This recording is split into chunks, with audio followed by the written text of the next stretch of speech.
Hi, everyone. I did it. Oh, Nina, that was so fast. That's like the most proud of anything I've done. I can't even tell Oh, my you goodness. how long. That worked so All right. well. The rest is going to be a piece of cake.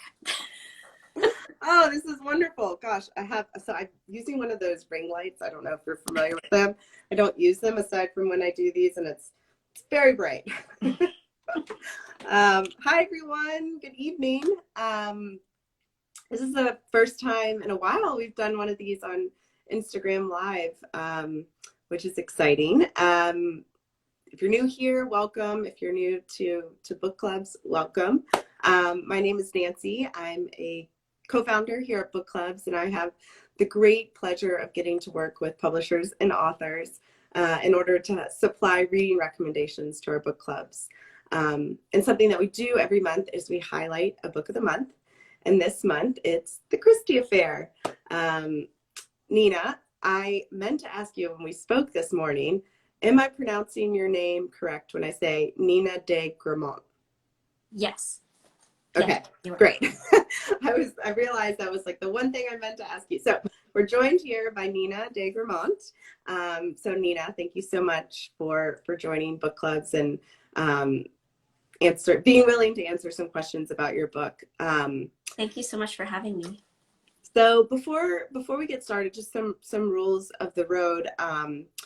Because the Christie Affair, and I should say, if you have not read this book, you've certainly heard about this book because it's had a ton of buzz, well-earned buzz, and it is a psychological suspense novel. So I will do my very best to keep this spoiler-free for those that have not yet finished the book. But I have a handful of questions that I'm going to ask you, Nina, and then please, for those that are joining us, feel free to share some questions via the chat. And I also have some questions that came through over the course of the week that I'll share. So I thought a good place to start is just, how are you? Tomorrow marks, 2 months of the Christie Affair in the I guess world? that's true. Yeah, it feels longer because it came out in England about 10 days before it came out in the US, which was terrifying Oh, to have it land in British shores first. yeah. Um, but yeah, it feels short and it feels like it's been going on forever. But I'm good. I mean, it's been really fun and amazing. Good. So you're not tired of interviews yet. Not yet. Not yet. I'm We're sure the good. moment I get tired of them, I'll be like, wait, where did all those requests go? I'm ready to go Yeah. again. So Yeah. Um, well, for those that don't know, I so this book covers the 11-day disappearance of Agatha Christie, which happened in 1926, right? I got that date. yes. Um, and it's really been a topic of speculation for many filmmakers and historians and other novelists. And so I think my first question for you is what prompted you to throw your hat in the ring of speculation? Well, so in 2015, I read an article by Matthew Thompson on a website called The Lineup about the disappearance. And I thought it was the first time I had ever heard of it. Once I started researching it a little bit, I realized that I had seen years ago the movie Agatha, which is another, it's Oh, with Vanessa Redgrave plays Agatha Christie and Dustin Hoffman, and it's sort of an imagining of what might have happened. So the first thing I did was go back and watch that movie again. And that was really the only time that I explored any other fiction or really even nonfiction about theories about what might have happened during the disappearance.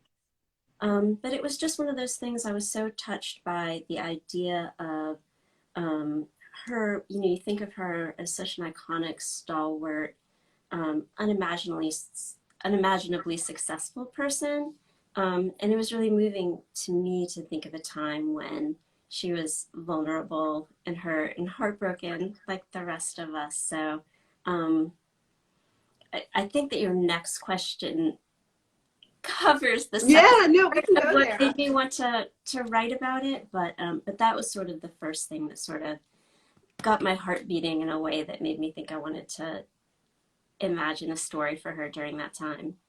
Yeah, I will say I've not read an Agatha Christie novel, and I prior to reading your book, I didn't know much about her. And even though she is not our narrator, and I want to talk about our narrator because she's equally as interesting, it made me curious to learn more. And one thing, I'm jumping around a little bit, but our narrator, Nan O'Day, and we're going to talk about her in a second, but she writes something early in the novel about Agatha that I think I pulled the quote. I want to share it. I'm curious if this rings true to Agatha's character as a person. So Nan says about Agatha, she says, among Agatha's enviable qualities, perhaps the most significant was her ability to thrive in the man's world, following the rules, but managing also to rise above them. Yeah, I'm curious, in your research, is this kind of a true depiction of Agatha Christie? You know, it's such an interesting question, because first of all, Nancy, I was like you, like I had not read an Agatha Christie novel before I started writing this book. I, you know, had seen movies based on her novels, and obviously I knew who she was. But it was kind of fun to get to learn who she had been and fall in love with her books while I was writing this. Um, you know, she is very self-deprecating about herself, in her autobiography, and she has a wonderful memoir about her travels in the Middle East. But when she talks about herself, it's almost as if her career was accidental, which just can't possibly be true. Like, you know, Yeah, she says she wrote her first novel on a dare from her sister. She says she submitted it to publishers and then forgot about it. And 2 years later, it was accepted. At one point, she writes in her autobiography that whenever she has to fill out a form for occupation, she always wrote in married lady instead of no author, way. writer. But here is this woman who wrote 66 novels. She wrote multiple plays. She wrote all these short stories. I mean, she was obviously hugely ambitious.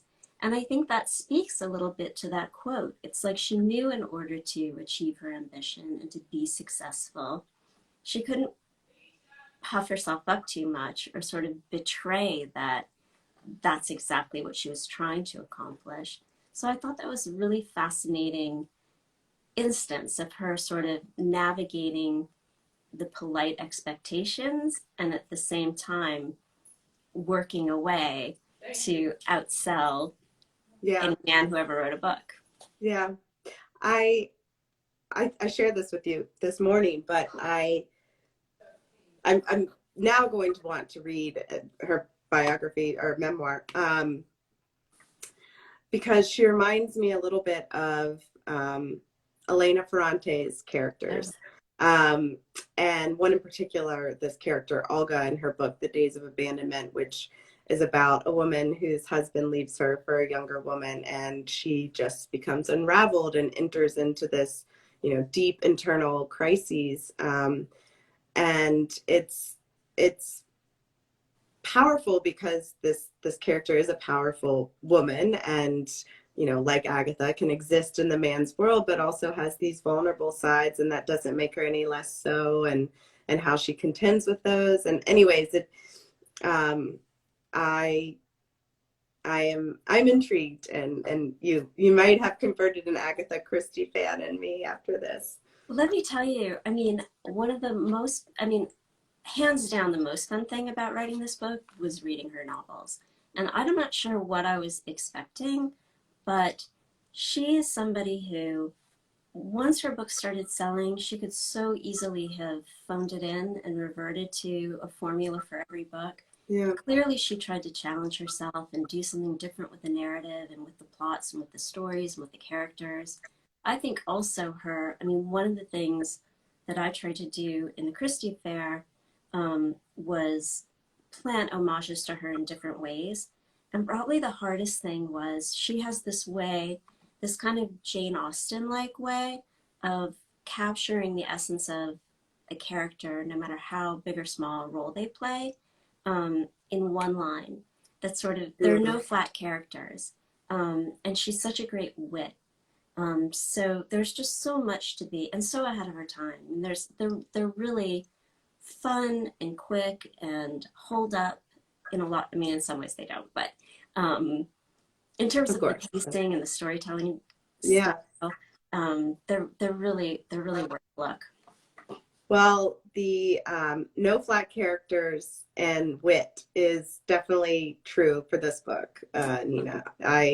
There was a lot of wit that came through, and I was like, oh, I can't wait to talk to this author. She's got a sense of humor. So speaking of no flat characters, our narrator, I want to talk about her for a little bit. So our narrator is Nan O'Day. Am I pronouncing that correctly? You are, okay. Yeah. So she is the other woman, and I use that term to refer to the woman who is having an affair with a married man. And in this case, Archie Christie, Agatha's husband. But she's not just the other woman. She's our narrator, and a powerful narrator at that. And I know she is based on a real character, or a real woman, Nancy Neal. Mm-hmm.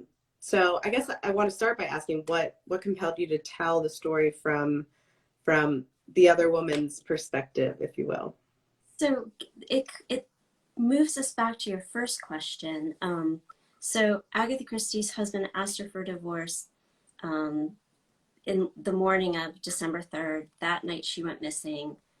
She was found after an exhaustive nationwide search, 11 days later, registered at a spa hotel.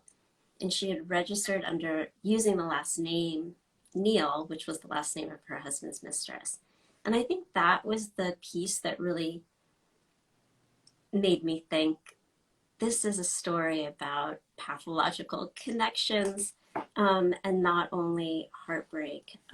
It really made me think about the unwanted intimacy that forms between romantic rivals.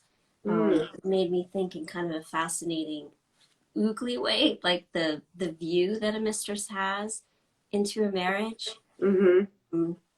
And it also, especially as I wrote it, it really made me try to think of ways to break down the expected relationship between women, each occupying that kind of archetypal position. I wanted to make it more complicated than, angelic and wrongdoer. Right. And you accomplished that very much. This just came to me. That when you said the unwanted intimacy, it reminded me of this movie. It's called Maggie's Plan. It's with Ethan Hawke and Julianne Moore and Greta Gerwig. And anyways, if you haven't seen it, the point is it's been a long time, but I remember what struck me about this movie is that at the end, Greta Gerwig, who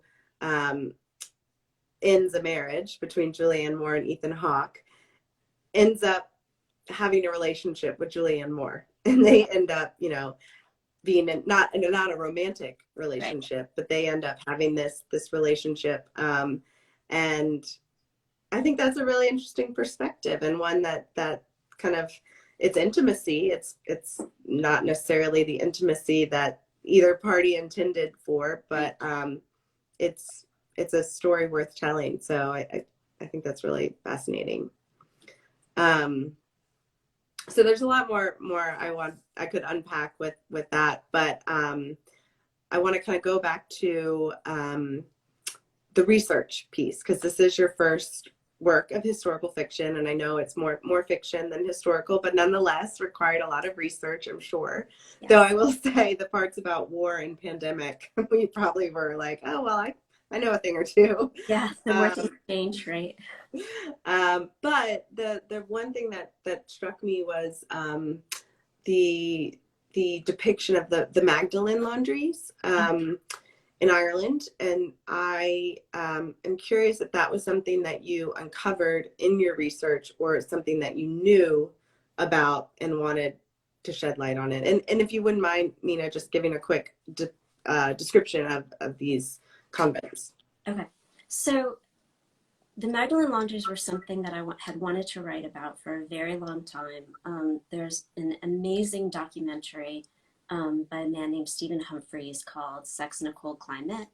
And in it, he interviews 4 women who were in the Magdalene Laundries. So the place where Nan, and it's not a spoiler to say that she goes to a place like this, because you find out very early in the book, when she was young, she was sent to a convent for unmarried, pregnant women.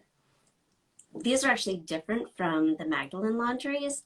And interestingly, like the first, so when I started writing the book, I researched very little for my first draft. I researched sort of what writers were popular and being published in 1926, because I wanted to get an idea of the literary landscape. I wanted Nan, the narrator, to have literary ambitions of her own. So I wanted to find out, like, you know, what else would she be reading if she were refusing to read Agatha Christie? And what else did I research? Not much. I kind of just, you know, stuck with what I knew. And then I went back and did a lot of research for subsequent drafts. But so in the first draft that I wrote, Nan was in a Magdalene Laundry. So the Magdalene Laundries were these places in Ireland, run by the Catholic Church, different orders of nuns, where women were sent who had become pregnant out of wedlock. They were originally homes for prostitutes.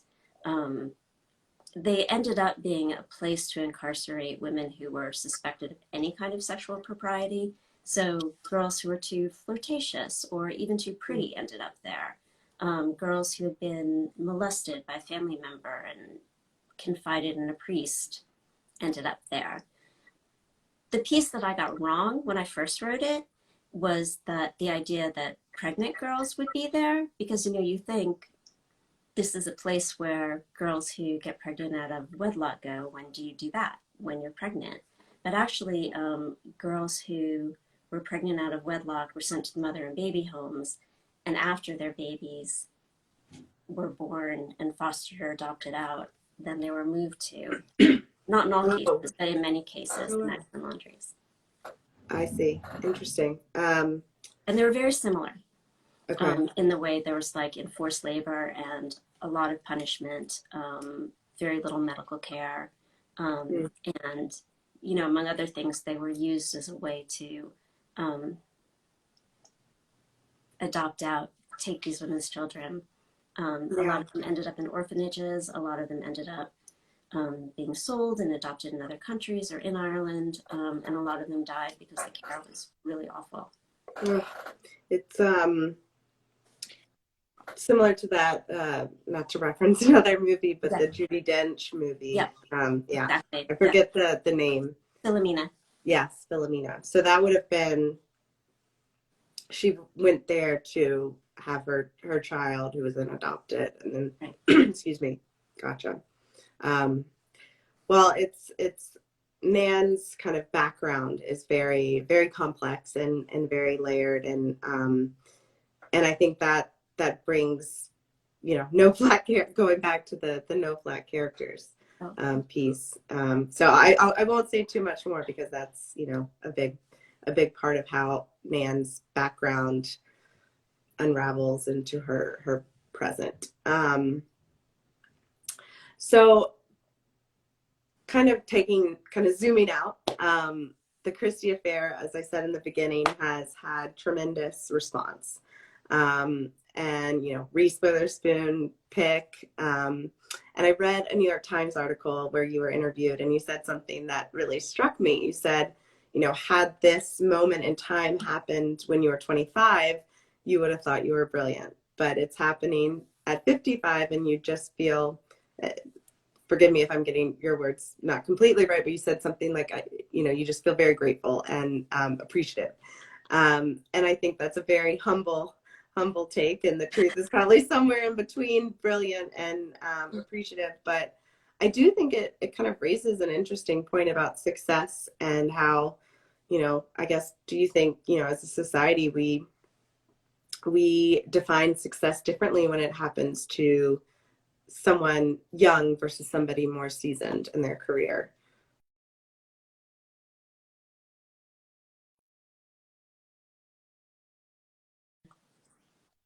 I lost you for a second. Did I go out? Are you there? Yeah, I'm here.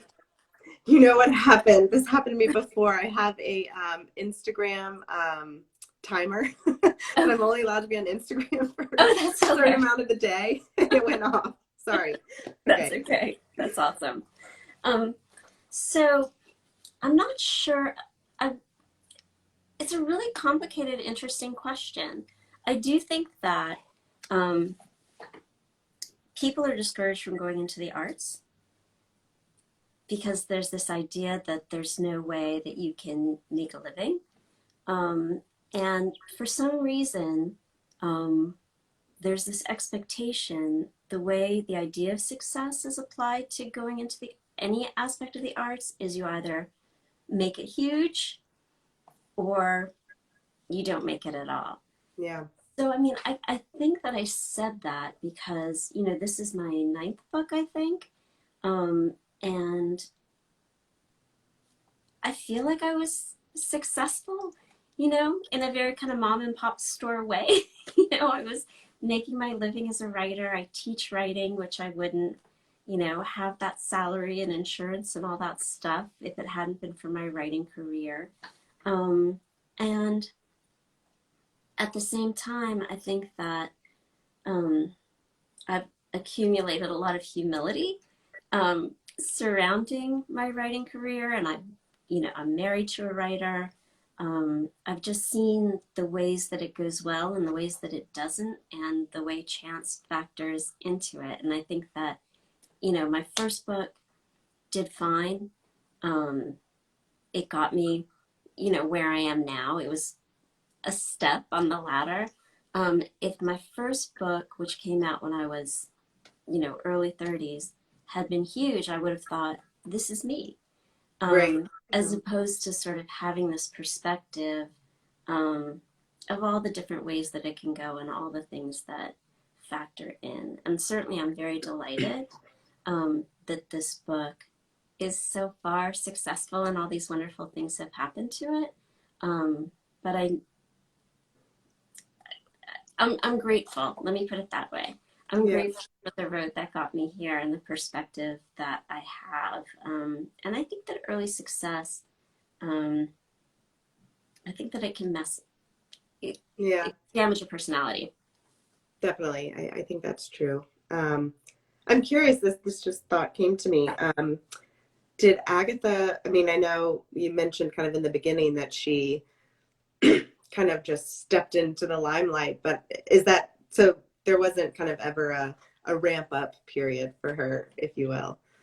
I mean, so I'm trying to think, I think her first novel probably came out when she was, I think I did the math once, and maybe she was 27, 28, but it was, you know, with a small publisher. She felt like it wasn't a very good contract. The novel did well and was well received. But I think for her it was much faster. You know, that when she disappeared, she was 36 years old. And it was really sort of, it was her first book with the new, bigger publisher had just come out.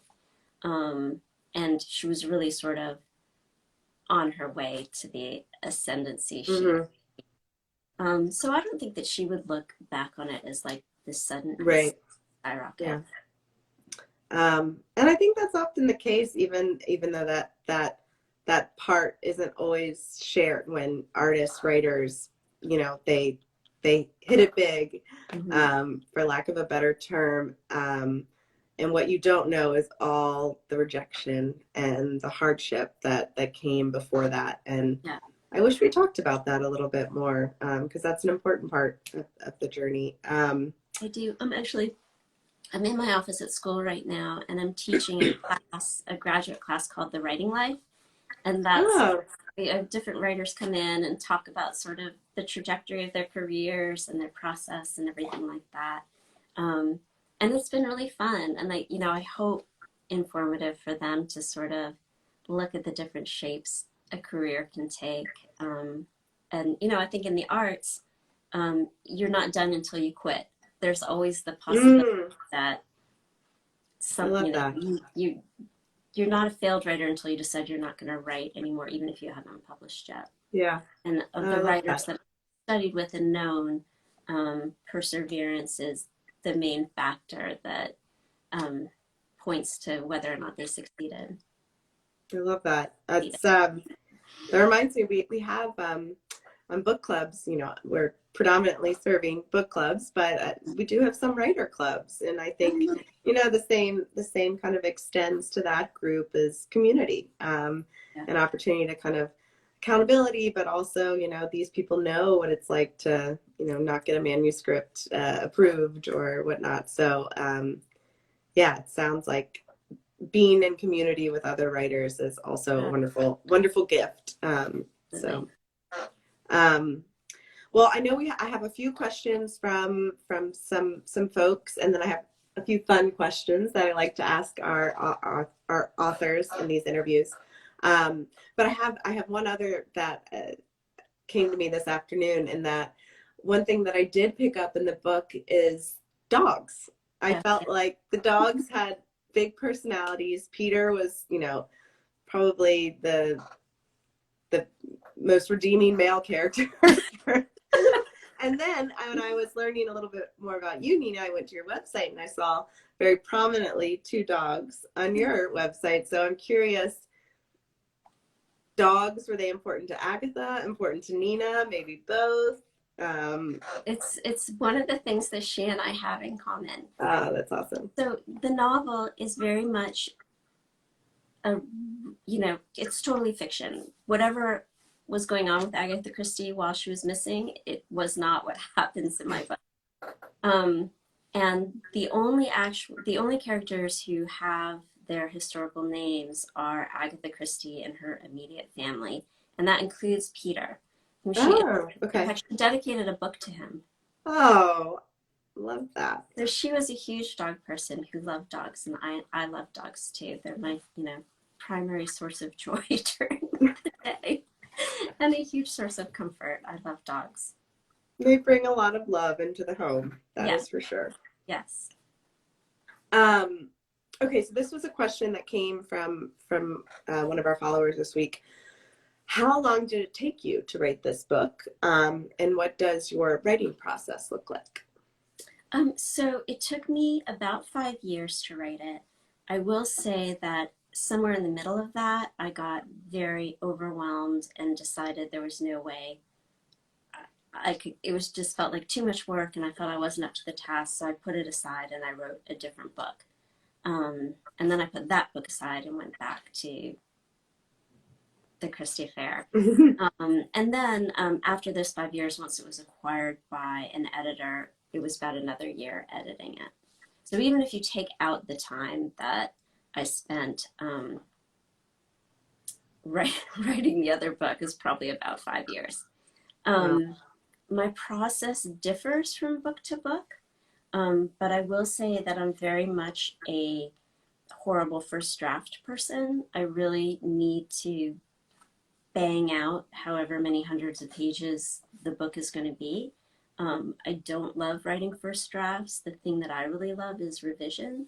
I don't really start having fun and enjoying myself until I feel like it's getting good. And that's usually several drafts in.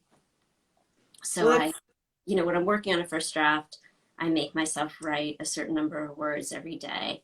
And even if I feel really stuck or really foggy and stupid, I just type my way through it. That's awesome. That's a wonderful ability to be able to do that. And I think many of us are very glad that you picked that manuscript back up and gave birth to the Christie Affair, which we've all gotten to enjoy. So this is just a fun little question that feels really relevant today because so many books are being optioned for movie scripts or television series. And so I'm curious if you've given any thought to who might play Agatha or our narrator Nan if this were to be a movie or a television series. I think Florence Pugh would be a great Nan. Ooh, yes, yes. Oh, And wow, that's perfect. yeah, and I think for Agatha, Emily Blunt or Jessica Raine, who starred in Call the Midwife. She played Jenny Lee in the first few seasons, and I love her, and I think she'd be amazing. She's so smart, and I think whoever plays Agatha needs to be believable as a proper genius. Yes, We'll see. absolutely. It has been optioned for a limited series, Oh, um, cool. Oh, and that's this wonderful. I didn't yeah realize that. yeah and this wonderful British screenwriter named Juliet Tohidi is adapting it, and she adapted P.D. James's book Death Comes to Pemberley for the BBC, which is a really fun series, Oh, I've heard of this. um, Yeah, yeah, absolutely. and also a movie about Vera Brittain called Testament of Youth, which is just lovely and artful. So I'm really excited to see her script. Oh, that's very exciting. Congratulations. Oh, I'm very much looking forward to this. And I think you nailed it. That certainly the Florence Pugh as Nan, that's perfect. Okay, so I'm curious, Nina, what are you reading? What's on your nightstand? I am reading a lot of student work right now. Ah, okay. I can show you. It's thesis season, so I've got pages and pages of typeset work. But I've also I just finished the Magnolia Palace by Fiona Davis. Yes, awesome. Um, and the book, I love that. I loved Beautiful Little Fools by Gillian Cantor, I love which that is one. it's about it's the Great Gatsby retold from the women's point of view. Oh, Really interesting. I'm gonna And check. What is the title of that? I'm gonna write that down. Beautiful Little Fools. Beautiful Little Fools.